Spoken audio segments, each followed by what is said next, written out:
The 19th century saw two proud civilizations collide: the British Empire, at the zenith of its power, and the Qing dynasty, ruling over a vast and ancient China.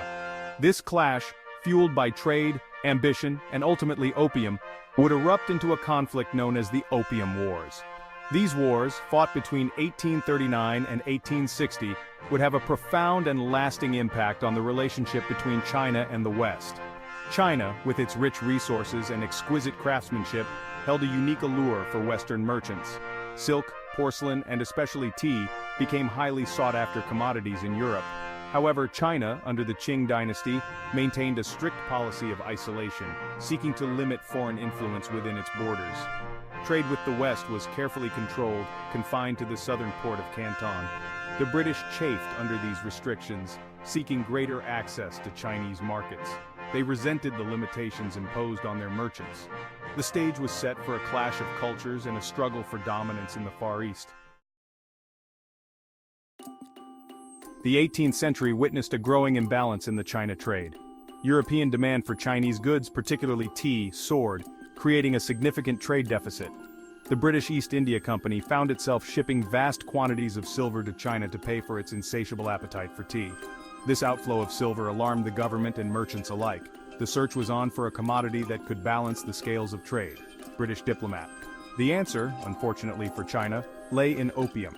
Grown in British India, opium was a highly addictive narcotic. Despite Chinese laws prohibiting its importation, opium began to flow into China, smuggled in by British and American merchants. The consequences for China were devastating. Opium addiction spread rapidly, particularly among the lower classes.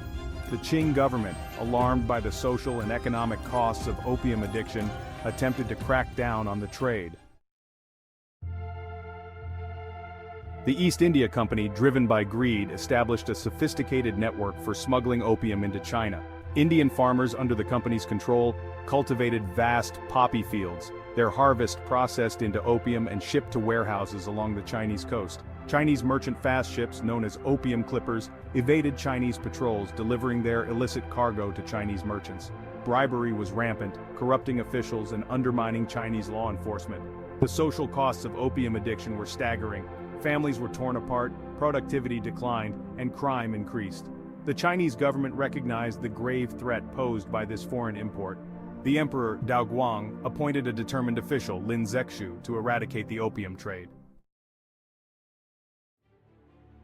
Lin Zexu, armed with my authority, arrived in Canton in 1839, determined to end the opium trade. He ordered the foreign merchants to surrender their opium stocks and cease all trade in the drug. The British, outraged by this challenge to their commerce, initially resisted. Lin Zexu blockaded the foreign factories in Canton, confining the British merchants and seizing their opium stores. Over 20,000 chests of opium worth millions of pounds were destroyed, publicly burned on the beaches near Canton.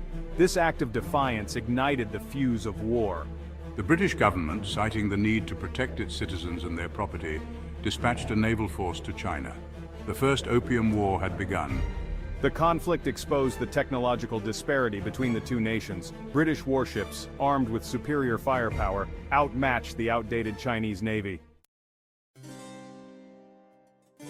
The First Opium War ended in 1842 with a humiliating defeat for China. The Treaty of Nanking forced China to cede Hong Kong to Britain, open 5 ports to foreign trade, and pay a large indemnity. The Treaty of Nanking marked a turning point in China's relationship with the West. It shattered the myth of Chinese superiority, exposing the weaknesses of the Qing dynasty. The treaty ports became enclaves of foreign influence, further eroding Chinese sovereignty. The humiliation of defeat fueled resentment against the West, particularly towards the British. The Opium Wars were merely the beginning of what became known as China's Century of Humiliation. Further conflicts with Western powers, internal rebellions, and economic exploitation weakened the Qing dynasty, leading to its eventual collapse in 1911.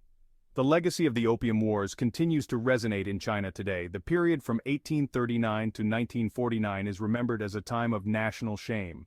The Chinese Communist Party used this historical narrative to legitimize its rule, promising to restore China to its former glory.